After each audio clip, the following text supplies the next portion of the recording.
Abre a sua Bíblia no Salmo 112. Vamos ler apenas um versículo, que é o versículo 2. Salmo 112, versículo 2. Aleluia! Bem-aventurado é aquele que teme o Senhor e tem grande prazer nos seus mandamentos. A sua descendência será poderosa na terra. A geração dos justos será abençoada. Amém? Eu gosto, aliás, eu praticamente leio esse texto do Salmo 112 em todas as consagrações de criança que nós realizamos aqui na igreja. Gosto de ler isso nas consagrações de criança. Gosto de mencionar essa realidade espiritual quando eu oro. Gosto de reivindicar essa palavra. Entenda que isso aqui não é uma promessa, né? Isso aqui é uma palavra do salmista. O salmista reconhecendo isso, né? Na sua experiência espiritual, ele faz essa declaração. Mas é uma declaração que tem um peso de uma realidade espiritual. Mas, às vezes, nós olhamos para a circunstância ou para fatos na vida desse ou daquele e ficamos pensando, parece que a palavra não se cumpriu. E nós imaginamos que em alguns casos a palavra se cumpre, em outros casos não se cumpre. Mas não é assim. Nós precisamos entender que isso aqui não é um amuleto. Aquela coisa que a gente fica recitando e dizendo, olha Senhor, porque eu sou justo e o Senhor diz na sua palavra, isso é um argumento para nós orarmos. Mas o argumento não é tudo. Nós precisamos entender que as realidades espirituais, elas seguem princípios. E se nós não atentarmos para os princípios, pouca coisa vai adiantar a gente ficar fazendo orações, ou grandes orações, ou até orações entusiasmadas, ou longas orações, recitando passagens da Bíblia e reivindicando estas passagens. Porque não vai funcionar. Não é assim que as coisas funcionam. É necessário que nós tenhamos algumas atitudes. Porque justo, quem é justo?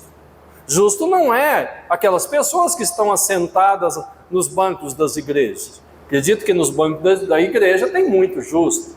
Mas no banco da igreja tem pessoas também que não praticam a justiça. Ou pratica a justiça ora, em outro momento não pratica a justiça. Nós não podemos ser justos pela metade. O justo, ele precisa ter uma integralidade de justiça. É claro que em algum momento o justo vai falhar. Em algum momento o justo pode errar e pode praticar uma injustiça. Mas quando isso acontecer, ele precisa se arrepender. E o justo vai reconhecer o seu erro. E ele vai ter uma retomada. Mas é importante nós entendermos que qualquer processo em que nós tropeçamos vai trazer alguns arranhões, vai trazer alguns hematomas, vai trazer algumas feridas, que elas precisarão ser cuidadas. E vai trazer alguns reflexos que nós precisamos estar atentos a eles.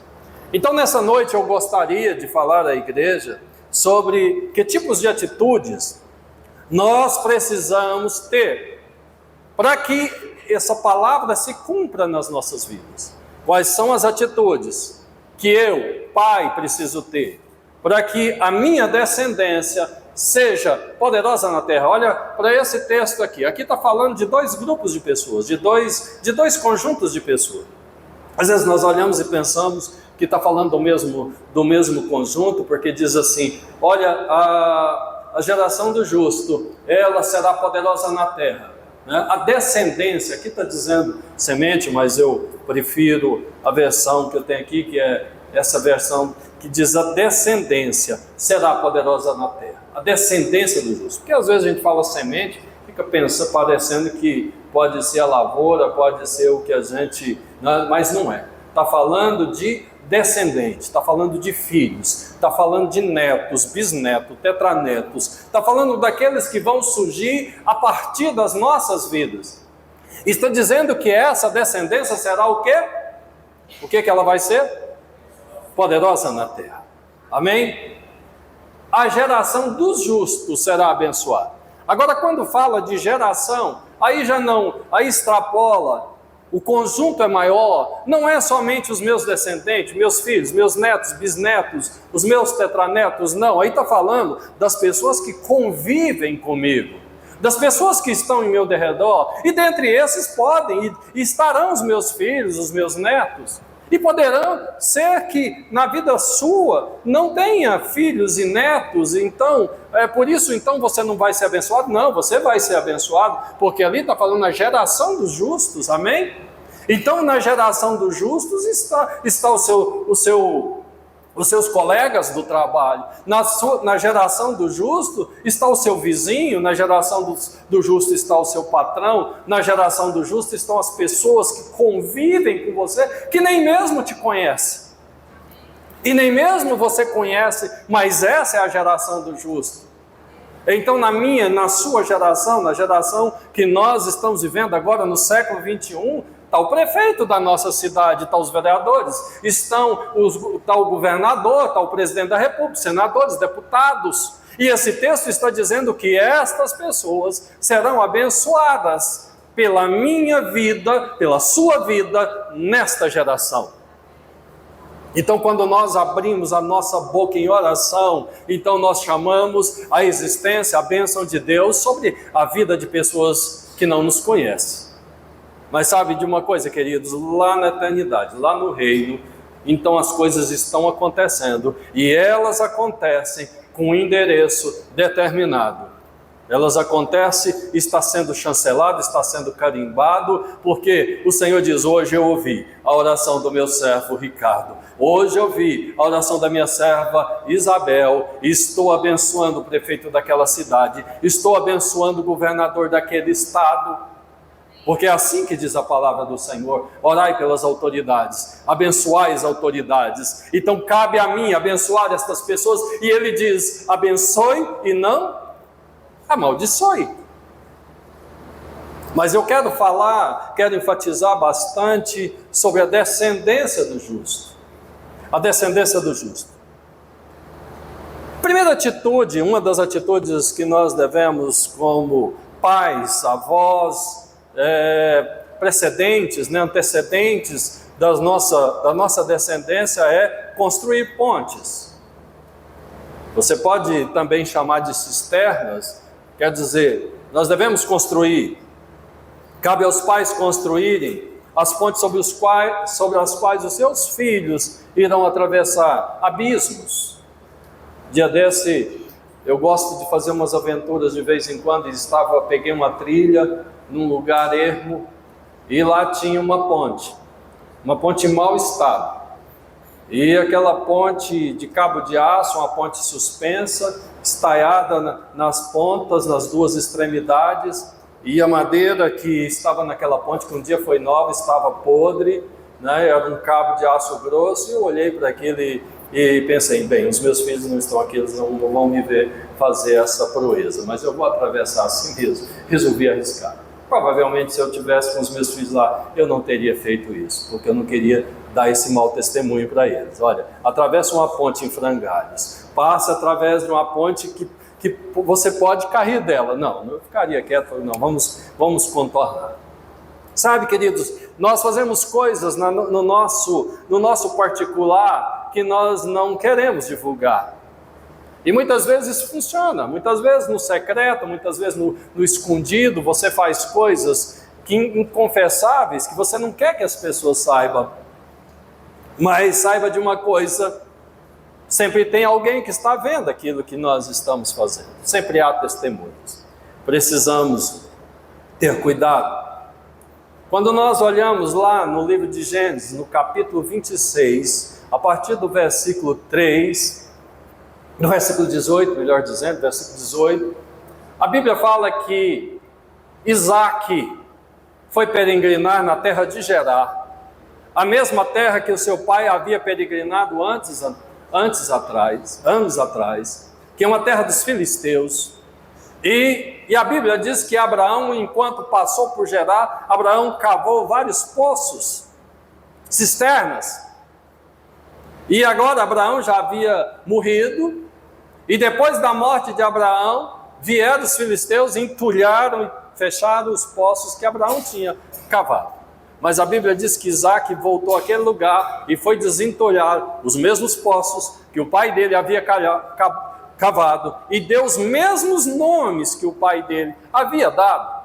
É interessante como a nossa descendência, os nossos filhos, terão uma atitude, um hábito de praticar coisas que eles nos viram praticar. Como é que Isaac iria dar o nome àqueles poços? Como é que Isaac sabia que aqueles poços eram do seu pai? Certamente porque Isaac estava lá. Enquanto Abraão estava cavando aqueles poços, Isaac havia presenciado, havia tomado nota, e ele dá os mesmos nomes. Significa que ele está reverenciando a herança que o pai dele havia deixado. E olha que é uma herança em litígio, em conflito. Não era exatamente uma terra deles. Os filisteus entulham e Isaac continua a perfurar poços. Sabe por quê, queridos? Nós precisamos definir de que geração nós somos. A geração do justo não é a geração daqueles que entulham poços. A geração do justo é a geração daqueles que cavam poços.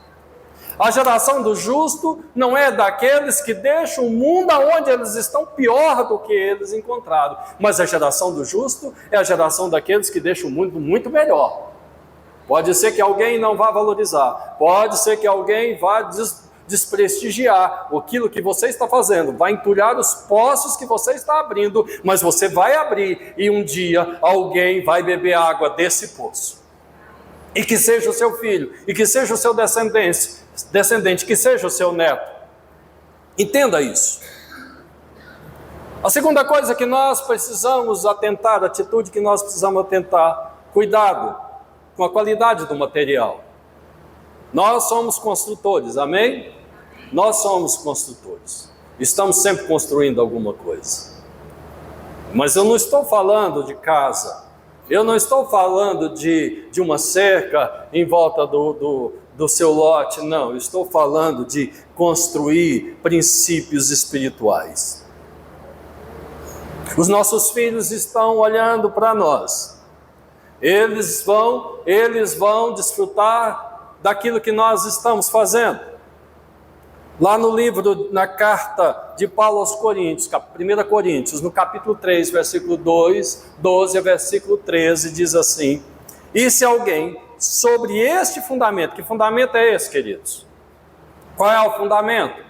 Jesus. Diga assim, Jesus. Jesus é o fundamento.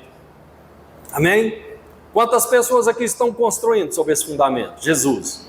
Levanta a sua mão e diz assim, graças a Deus. Se alguém sobre esse fundamento estiver construindo, formar um edifício de ouro, de prata, pedras preciosas, madeira, feno, palha, a obra de cada um será manifesta.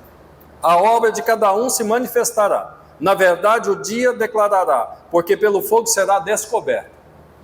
Então esse texto, Paulo está dizendo que tudo aquilo que eu estou fazendo vai vir do fogo e vai passar sobre isso. E ele diz, aquilo que permanecer, se aquilo que você fez permanecer, então esse receberá o seu galardão. Somente se permanecer, esse receberá galardão. Mas aquilo que for destruído pelo fogo, aquilo que virar cinza, isso não vai produzir nada. Eu entendo que uma das coisas mais tristes que uma pessoa pode ter, um sentimento, um dos piores sentimentos que uma pessoa pode ter, seja homem ou mulher, é chegar no fim da sua vida e olhar para trás e dizer assim, o que eu fiz? O que resultou da minha vida? O que permaneceu de tudo que eu fiz nessa terra? Qual é o meu legado? O que eu estou deixando? O que eu estou deixando para aqueles que vêm depois de mim? Ou por aqueles que estão vivendo o mesmo tempo que eu, mas que vão sobreviver depois da minha partida? Nós precisamos fazer esta avaliação, porque há tantas coisas que se faz e se perdem. Há pessoas que têm carreiras maravilhosas, mas as carreiras acabam um dia. Há pessoas que têm casas, mas elas se perdem, né? Perdem, e quando chega um momento ele descobre que não tem mais casa. Há pessoas que têm bens, têm riquezas, mas perde tudo que tem. Mas esse texto não está falando sequer destas coisas, porque se for dessas coisas, já é muito triste. Já é muito triste nós chegarmos no fim da vida e olhar e falar assim, bem, tenho nada, não vou deixar nada. Ninguém vai desfrutar de nada. Um dia desse eu vi uma pessoa falando em um tom de lamentação, que uma pessoa idosa da família parece que está seriamente comprometido a não deixar nada para os seus filhos, quer acabar com tudo. Chegou a uma idade de meter o pau em tudo. Acabar com tudo, não quero deixar nada para filho, para neto, para genro, para nora. É muito triste quando uma pessoa tem uma atitude dessa. É muito triste quando a pessoa já idosa tem um pensamento como esse. Porque nós precisamos deixar algo, especialmente algo de valor espiritual, que tenha peso espiritual. Maharshi Shavida, um homem do hinduísmo, um indiano nos Estados Unidos, converteu ao Evangelho através de uma visão, de uma revelação com o próprio Senhor. A conversão dele é muito parecida com a de Paulo, porque a palavra, o Senhor aparece para ele e fala a respeito do Evangelho para ele. Ele é o testemunho que ele dá. Ele escreve um livro chamado o Poder da Oração do Crente, o Toque do Crente. São livros assim de profunda fé, um homem muito vocacionado, e ele diz que o investimento mais caro, mais importante que qualquer pessoa deve fazer é o investimento na eternidade de alguém. Meus irmãos, eu fico pensando, se o investimento mais caro, o mais precioso que eu posso fazer é o investimento na eternidade de alguém, e se esse alguém for o meu filho? E se esse alguém for a minha filha? E se esse alguém for o meu pai, a minha mãe? E se esse alguém for um ente querido? Então tudo isso toma um contorno muito mais sério, muito mais precioso. E qual é o esforço que nós estamos fazendo para fazer esse tipo de investimento? Bem, terceira atitude que nós precisamos ter uma casa sólida. Uma casa sólida. Mesmo que em algum momento os nossos filhos venham a tropeçar. Nós lemos uma parábola de Jesus que fala a respeito de um homem que tinha 2 filhos. Entre esses 2 filhos, o filho mais velho, era aquele filho modelo, aquele filho presente, aquele filho companheiro, aquele filho que servia o pai de perto. Mas tinha um outro filho, um segundo filho, muito diferente daquele. Esse filho não segue o mesmo procedimento do mais velho. Nós que somos pais e que já temos filhos adultos sabemos disso, mesmo que não seja adulto.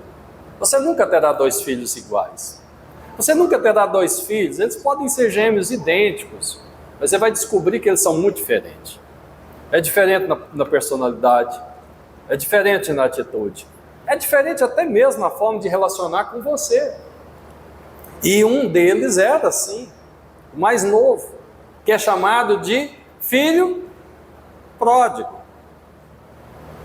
Pode ser que alguns de nós tenhamos o desabor, a dificuldade, a luta, a provação de ter um filho que em algum momento da sua vida se torna pródigo.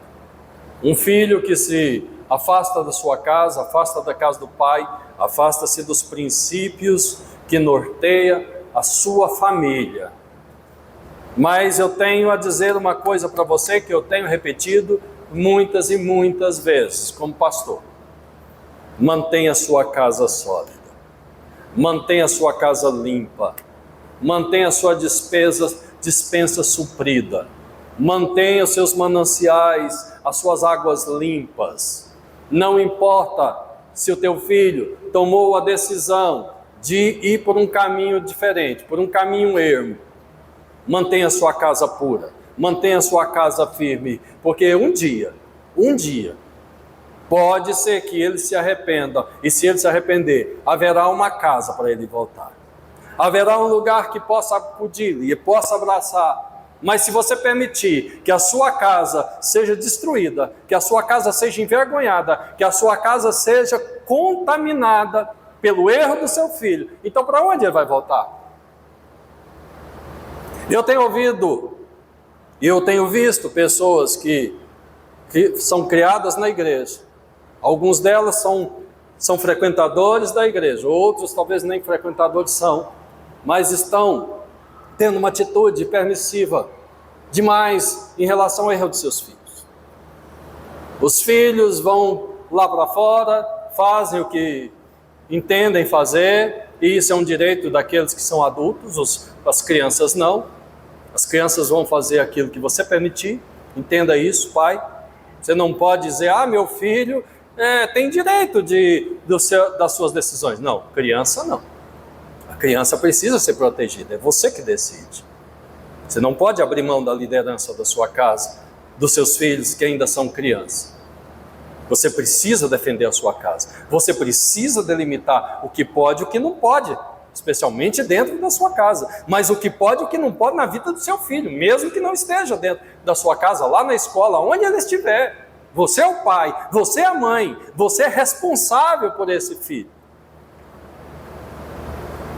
Tempos atrás, eu vi uma história na igreja, aqui na igreja onde pastorei um dos meus irmãos, em que uma avó pagava pensão para um neto. A avó pagava pensão para um neto. Aquelas pensões alimentícias. Sabe por que ela pagava? Porque o juiz condenou aquela senhora a pagar a pensão. Porque o filho não pagava. Então o juiz achou e entendeu que aquela avó era responsável, porque foi ela que educou aquele filho. E já que aquele filho era irresponsável, ao ponto de não assumir, de não ter um emprego, de não ter trabalho, de não ter uma renda, e aquela avó tinha, então a avó passou a assumir a responsabilidade daquele filho. E eu achei certo, eu achei correto. Mas é uma senhora de idade, mas foi ela que criou esse filho irresponsável. Foi ela que educou ele. Foi ela que falhou na educação do seu próprio filho. Alguém tem que assumir uma responsabilidade. Nós estamos vivendo num mundo em que as pessoas estão dizendo, olha, bem, esse não é, aquele não é, ninguém quer assumir responsabilidades, mas alguém é responsável.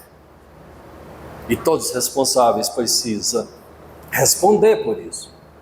Em outra situação, uma senhora que deixou de pagar a pensão do neto foi presa. Foi noticiado a senhora estava presa porque tinha deixado de pagar a pensão do neto. E alguém disse, que absurdo é esse? Sabe, queridos, tem uma casa sólida. Na sua casa você lidera. Na sua casa entra aquilo que você permite. Da sua casa sai aquilo que você permite. Então não permita que a sua casa seja contaminada. Não permita que na sua casa entre aquilo que é imoral. Aquilo que não condiz com a palavra de Deus. Não permita. Seu filho pode...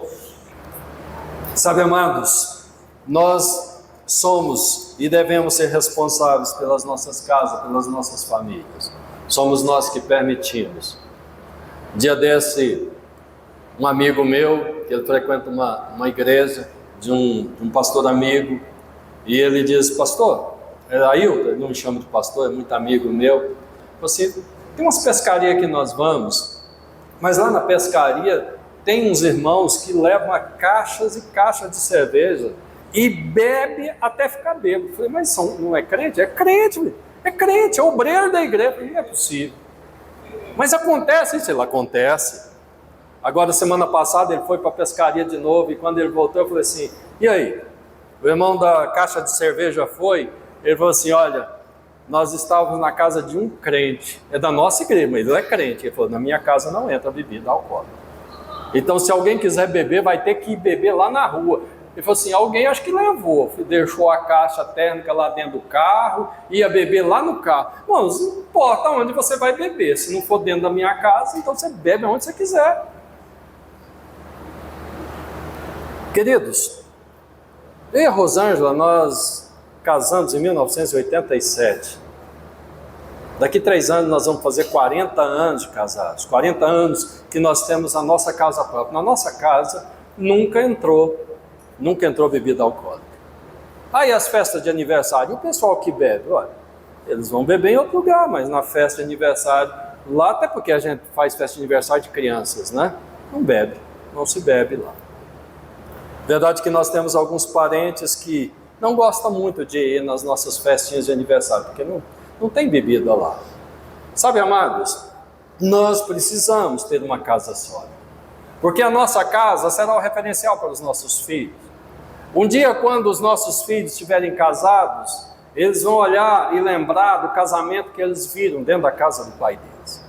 Um dia, pai, o seu filho vai olhar e vai se espelhar em você como homem, em você como marido, em você como esposo, em você como profissional. É em você que ele vai se espelhar. Não importa quantas coisas certas você faz na sua vida, mas se você errar, se você tropeçar, se você falhar, o seu filho nunca mais vai esquecer. Eu tive o prazer de ter um pai até os 26 anos da minha vida. Meu pai faleceu há 36 anos. O Aurélio, que é o meu filho mais velho, não o conheceu. Viria a nascer quase um ano depois do seu falecimento. Em julho agora fez 36 anos. Fizeram 36 anos que ele faleceu. Mas o meu pai sempre foi a referência moral, uma referência espiritual, uma referência de homem, de dignidade, de marido, de pai, para mim. Sempre foi e vai ser até o último dia da minha vida. Ainda hoje eu olho para trás e procuro me espelhar nele.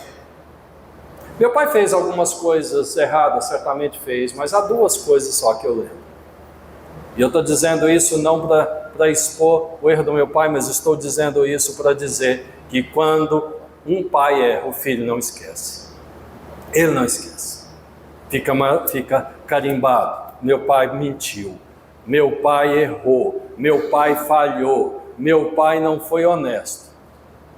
Nós tínhamos uma mercearia, nós não éramos crentes ainda, nós não estávamos no Evangelho, e lá passava, segunda-feira, terça-feira, passavam os cobradores das empresas, né? Distribuidor disso, daquilo, de cigarro, de bebida. Era uma mercearia que vendia de tudo, né?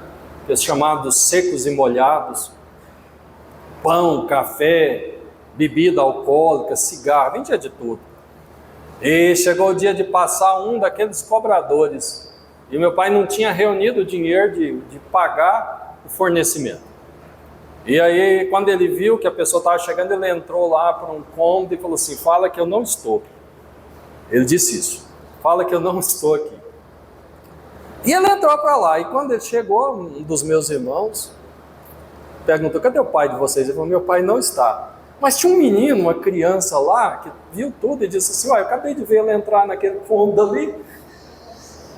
E foi um momento muito, muito constrangedor para nós. Eu estava lá e o rapaz percebeu a dificuldade e foi embora, deixou para voltar depois, para receber depois. Mas eu nunca esqueci, porque eu nunca vi meu pai mentir, mas naquele dia eu vi meu pai mentir.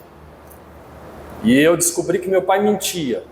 Pode ser que ele não era um mentiroso, quanto mais, e de fato ele não era, um homem muito franco, um homem muito verdadeiro, mas naquele dia ele mentiu, e eu nunca esqueci que ele mentiu naquele dia. E as verdades que ele falou milhares de verdades, mas eu me lembro de uma mentira. Sabe, queridos, o seu filho vai ver e vai ouvir quando você mentir, ele vai estar lá, ele vai perceber e vai dizer: meu pai mente. Nem tudo que meu pai fala é verdade, e sabe, isso é muito sério. Quando o filho começa a colocar aspas, quando o filho começa a colocar pontos de interrogação, será que meu pai está falando a verdade? Porque eu vi meu pai mentir. Você entende isso, queridos? Perdemos a autoridade todas as vezes que são levantados questionamentos sobre a nossa honestidade. E a segunda coisa foi quando o meu pai tentou se esquivar da responsabilidade de uma coisa errada que ele fez. E por acaso ele fez essa coisa errada justamente comigo. E ele disse assim: não conta para sua mãe. Aquele dia eu fiquei muito decepcionado, porque meu pai errou e disse para mim que não era para contar para minha mãe. Não pensei em contar. Na verdade eu nem iria contar se ele não tivesse pedido. Mas me doeu muito o fato de ter falado para mim para não contar. Eu fiquei muito decepcionado. Porque eu olhava para ele e via: meu pai enfrenta qualquer coisa que vier. Agora ele não quis enfrentar minha mãe, no seu erro, na sua atitude, aonde ele fracassou. E passaram-se os anos, nós fomos para o Evangelho. Eu estava com 18 anos, um dia disse: pai, um dia o senhor fez isso, isso, isso. E o senhor falou assim, assim, assim. E eu entendo que aquilo foi importante para nós, foi importante para ele, foi muito importante para mim e foi importante para a nossa família. O meu pai, ele chorou bastante naquele momento e diz assim: filho, eu não sabia o que eu fazia. Eu era uma pessoa embrutecida, e de fato ele era mesmo, né? Nós vivíamos todos no espiritismo.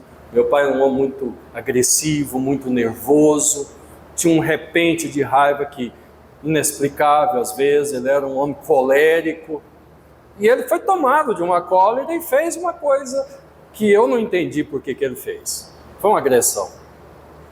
E naquele dia ele pediu perdão, e eu disse: bem, eu perdoo. De fato eu havia perdoado, mas ficou ali, ficou aquele porém. O meu pai fugiu da sua responsabilidade. Meu pai fugiu de encarar o seu erro. Sabe, queridos, nós não podemos ser essas pessoas. Tem uma casa sólida. Dê os melhores exemplos para os seus filhos. Dê os melhores exemplos. Se você é aquele homem que chega na sua casa e começa a falar mal das pessoas, dos seus colegas, começa a falar mal dos irmãos lá da igreja, pior ainda, o lugar onde você fala que Deus se manifesta, que o Espírito do Senhor está, e você começa a falar do fulano, do ciclano, na frente dos seus filhos, então eles vão dizer: olha, a igreja está cheia de pessoas erradas, a igreja está cheia de pessoas falsas, meu pai deve ser falso também, porque o dia eu vejo ele lá conversando com o fulano, e agora chega aqui em casa e ele fala mal dessa pessoa. Você está entendendo, queridos? Seu filho não vai ficar do seu lado, ele não vai passar o pano, ele vai te condenar, e a condenação do adversário é menos severa do que a condenação daqueles que nos amam e daqueles que nos respeitam, porque uma das coisas que nós pagamos é exatamente isso. Nós pagamos o preço da nossa honra, da nossa moral, da nossa dignidade diante daqueles que nós devemos instruir. Terceira, quarta coisa: ensina o teu filho o caminho da obediência com exemplos. O que nós vamos aprender na infância, o que nós aprendemos na infância, irá pautar as decisões mais importantes das nossas vidas. Não faça concessões sobre os valores da sua família. Estabelece qual é o valor da sua família. Essa família que é uma família de um povo que teme o Senhor. Essa família que é uma família de crente. Essa família que é uma família de servos do Senhor. Porque lá no livro de Provérbios, no capítulo 22, no versículo 6, diz assim: ensina o teu filho no caminho que deve andar. E mesmo quando ele crescer, não se desviará. Não é ensinar o filho o caminho, é no caminho. Significa que no caminho que ele deve andar, você está andando com ele. Enquanto você está andando nesse caminho, você está ensinando ele. Você está instruindo o seu filho, junto com ele. Isso está de acordo com Moisés, que escreve dizendo: e tu, ó pai, ensina o teu filho, andando, caminhando, sentando, comendo à mesa, andando pelo caminho. Ensina o teu filho, instrua o teu filho. Nós precisamos ensinar os nossos filhos. Antes de Salomão, que escreve o livro de Provérbios, o pai dele, Davi, o admoestou. E ele admoesta Salomão com várias coisas, mas tem 2 ou 3 coisas que eu acho as principais. Isso está lá no livro de 1 Reis, está registrado lá, no capítulo 2, versículo 2 e 3. Davi diz assim: Salomão, seja forte. O homem precisa ser forte, pastor Ricardo. O homem não pode mostrar fragilidade, né? Estou meio triste agora, não vou trabalhar. Estou meio desanimado agora, vou deixar de cumprir a minha responsabilidade. Davi diz: seja forte. E depois ele diz assim: e seja homem. Seja homem. Seja homem. Seja forte, seja homem. Parece que as duas coisas são quase que sinônimos, pastor Sandro. Homem precisa ser forte. Precisa ter persistência, precisa ter resistência, precisa ter determinação. Pode ser que a nossa força seja insuficiente. É claro que haverá momentos que a nossa força não será o bastante. Aí vem o Senhor e complementa a nossa força. Mas sabe, queridos, nós precisamos usar toda a nossa força. Nós precisamos usar toda a nossa determinação. Nós precisamos usar toda a nossa disposição, porque aquilo que faltar, Deus vai prover. Deus proverá. E depois, ele diz assim, ele continue: ande, ele diz, obedeça ao Senhor, o seu Deus. O Senhor Deus de quem, irmãos? Deus de quem? De Salomão. Tem uma outra passagem que ele diz: conheço o Deus do teu pai. Mas nesse aqui ele diz: obedeça o seu Deus, Salomão. Sabe, queridos, Davi estava no final da vida. Davi estava fazendo praticamente uma cerimônia de transferência da coroa. E ele tem que dar recomendações resumidas. O que ele tinha que fazer, ele já tinha que ter feito. Não haveria mais possibilidade nenhuma dele fazer mais nada, porque agora era o fim de linha realmente. E aí, então ele diz: conheça o seu Deus. Sabe por que Davi pode dizer para Salomão: obedeça o seu Deus? É porque Salomão conhecia o Deus. Salomão conhecia o Deus. Porque aquele pai instruiu aquele filho. Aquele pai ensinou aquele filho. No livro de Provérbios, capítulo 3, ele diz: quando eu era menino pequeno, tenro em idade, na casa do meu pai ensinava, e eu ouvia, e eu instruía, e ele dizia: filho, retenha a sabedoria, retenha o conhecimento, retenha as minhas palavras, porque elas serão vidas para você. Quando nós conhecemos Deus e temos vida com Deus, então aquilo que nós estamos falando e aquilo que Deus fala, essas duas coisas se confundem. Porque não será antagônico, não será em direções contrárias. Aquilo que nós instruímos o nosso filho está aqui nesse livro, na palavra de Deus. Nós não precisamos ficar abrindo a Bíblia todos os momentos para ficar pregando para os nossos filhos, porque os nossos filhos saberão que as nossas palavras, elas são palavras que vêm da palavra de Deus. Amém? E ele diz: se você fizer assim, você vai prosperar em tudo que fizer e por onde você for. Quinta atitude: inspire positivamente os teus filhos. Os pais devem ter um compromisso com os filhos e com os seus descendentes. Queremos uma geração abençoada, queremos uma descendência poderosa na terra. Amém? Quantos aqui querem? Somente aqueles que querem uma descendência poderosa nessa terra, levante as suas mãos. Amém? Que o Senhor possa contemplar você e possa te ouvir e te dar uma descendência poderosa. Talvez você não vai ver essa descendência. Talvez você não vai viver para ver o seu bisneto, tetraneto, o quintaneto, o sextaneto, né? Não sei nem como é que fala isso. Ser um governador, ser um presidente da república, ser um industrial, ser um grande empresário, ser uma grande autoridade nessa nação, mas um dia isso vai acontecer, porque Deus promete. Mas saiba de uma coisa: inspire positivamente os teus filhos. Pai deve ter um compromisso com o futuro dos seus filhos, amém? Os pais devem ter compromisso com o futuro dos seus filhos. Cuidando da forma com que agem. Porque quando eu estou agindo, como eu estou cuidando da minha vida, os meus filhos estão aprendendo, os meus filhos estão sendo instruídos. E se eu errar, e se eu começar a falhar, se eu sou uma pessoa inconstante, se eu sou uma pessoa sem postura, sem força, sem determinação, então eu estou legando isso também aos meus filhos. Então eu estou inspirando os meus filhos negativamente.